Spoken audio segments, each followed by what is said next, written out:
Good morning, everybody. Happy Sunday. I have coffee on my cup. We'll turn it around. Oh no, there's coffee on that side too. Check out this mug. It says plant kindness, gather love. Felt like that was a very appropriate Sunday morning kind of mug, especially after the day that I had yesterday, the experiences that I had yesterday. How are you guys? I feel like I have not checked in on my people, so I need to do that today. I've just been working a lot, trying to prep for tomorrow. Tomorrow kind of starts the kids getting work from all of their teachers, which I'm sure is going to be overwhelming for them. So just trying to plan for that and support them in that area. So I have not been very active with my friends. Anyway, I have tried to record this video a lot. As you can see, my coffee is almost gone, but Angel was still sleeping and Elena was awake. And most days she'll like play and just be fine. And today she was like not having it. Like she wanted undivided attention or she was screaming. So Angel has her now. So I feel like she is sometimes a very valuable person on this show, episode, whatever this is. But today was not her day. So she got fired. But anyways, sorry guys, I think I'm funny. Anyways, yesterday I attended a virtual summit workshop thingamajig. It was called the Recalibration Summit, and it was put on by Lauren Schwab, who is a friend of a friend. Danielle Welch has like introduced me to this kind of community, like the Do It Darling community, and even people beyond there, and they're like $1 million successful business owner people. So I obviously don't own a small business. I'm not an entrepreneur, but I am a teacher and I am somebody who tries to serve people, whether you knew it or not. That's kind of the point of these videos, is to hopefully pour something positive into your lives. So you're welcome. I'm just kidding. It's also for me, just this kind of fills my cup and makes me happy. So, yeah, it was a great day. If I had been a small business owner or an entrepreneur, I would have paid thousands of dollars to be in that summit. Like, the information was so incredible and just really applicable to anybody's life right now. So, shout out to her, shout out to all the speakers. It was a beautiful, filling, incredible day. I'm going to scoot you guys back.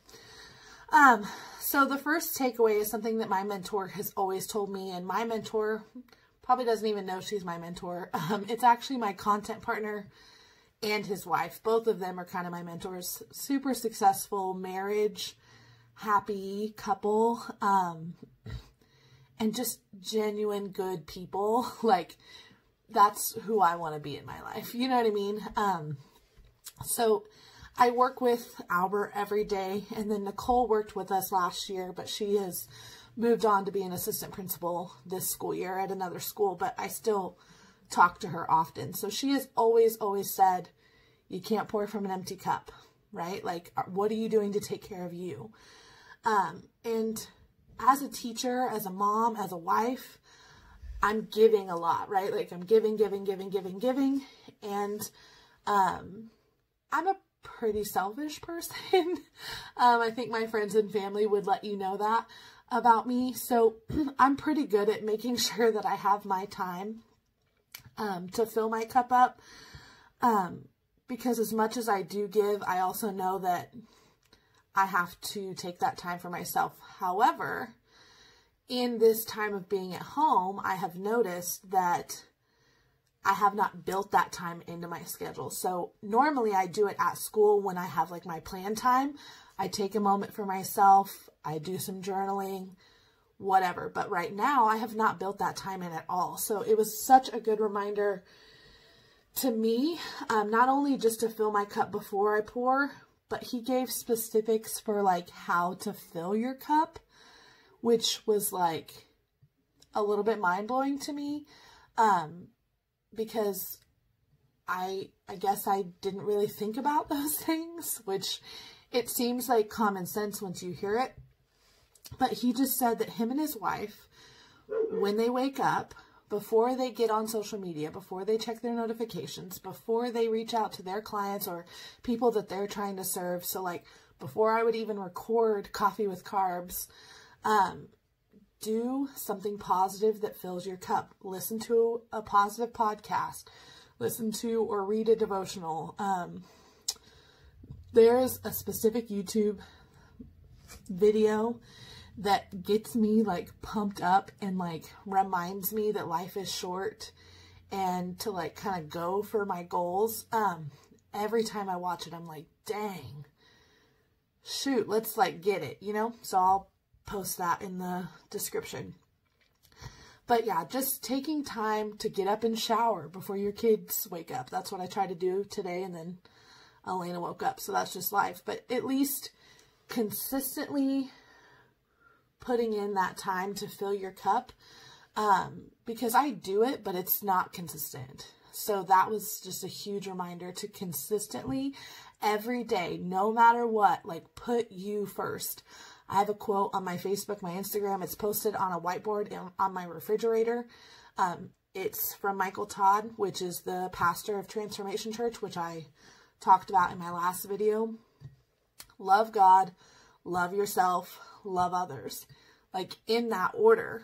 And I have noticed time and time and time again, if my life is not in that order, I do not feel like me. Or like things start to go, I don't want to say wrong, but like basically what he said was crappy things happen to every single one of us throughout the day, right? Like we all go through shit no matter what. It doesn't matter who you are, what your life is like, crappy things are going to be thrown your way all day, every day. But if you have started your day positively, and if you've started your day by filling your cup, you are going to respond to the crap a lot different than if you just woke up and had to get started with your day. Yeah. Like if Elena just woke me up this morning and I didn't even get to shower because she was screaming, like I would not have the attitude for the day that I have now. So that was just a huge takeaway for me. I'm over my 5 minutes. But there's another message that I feel like you guys really need to hear today. So if you want to stick around. If not, thank you for watching this far. But the second thing that kind of ties in with filling up your cup, which is why I want to make sure I talk about it today, is putting your faith above your fear.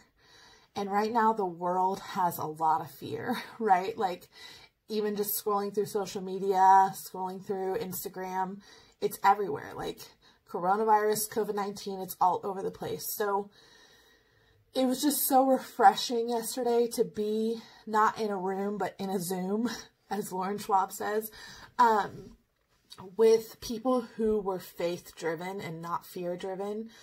I am a thinker. I have a hard time turning my brain off, and that what the speaker said was what you focus on expands. So if you're focusing on fear, it expands, right? And I've definitely had a little bit of that. Obviously, I have a pretty strong faith, but I don't go to church, and I don't believe in any one religion. But I know that I have a creator and that I have a good relationship with God. But am I actively feeding my faith every day? And the answer is no. So her message, basically in a nutshell, it was so valuable, and I'm having a hard time even shortening these messages because they were so impactful. But if you feed your fear, your faith will starve. And if you feed your faith, your fear will starve. So I just want to be more mindful of intentionally filling my cup. And what they said for businesses is to pivot with purpose. And I feel like everybody needs to pivot with purpose. Pause, quiet your mind, fill your cup with something positive, feed your faith. Like, those were such strong, powerful messages that I took away from myself.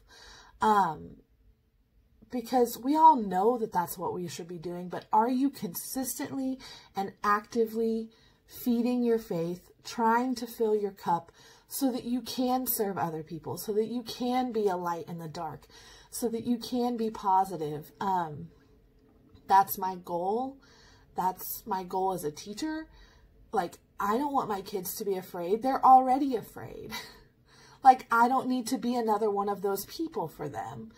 So what a powerful message. And hopefully we can all just try to be a little more positive and to live through faith and not through fear. I was kind of hard on one of my friends for saying, like, God is in control. And I was like, yeah, but people are going to die regardless of, like, that's fine. I accept that. But, like, people are going to die. And he was like, yeah, but God is in control. He was like, I'm not afraid because I know God's in control. And it's interesting, depending on who you hear it from, you receive the message different. And that sucks, right? Like, I wish I could have heard his message and what he was trying to say to me the first time, but I didn't get it. You know what I mean? And I don't know. It's just weird how life works. Like, once I heard it again, I was like, oh, that's what Deontay said. And I was mad at him for it. So I don't think Deontay watches these, but Deontay, if you watch these, or if Jasmine watches these, you were right and I was wrong. And I kind of knew it then, but I wasn't ready to accept it. But now I accept it and I'm going to work on it. And I hope that you guys have a great Sunday. And yeah, I'm here. If you need me, I'll be here all day. Have a good one.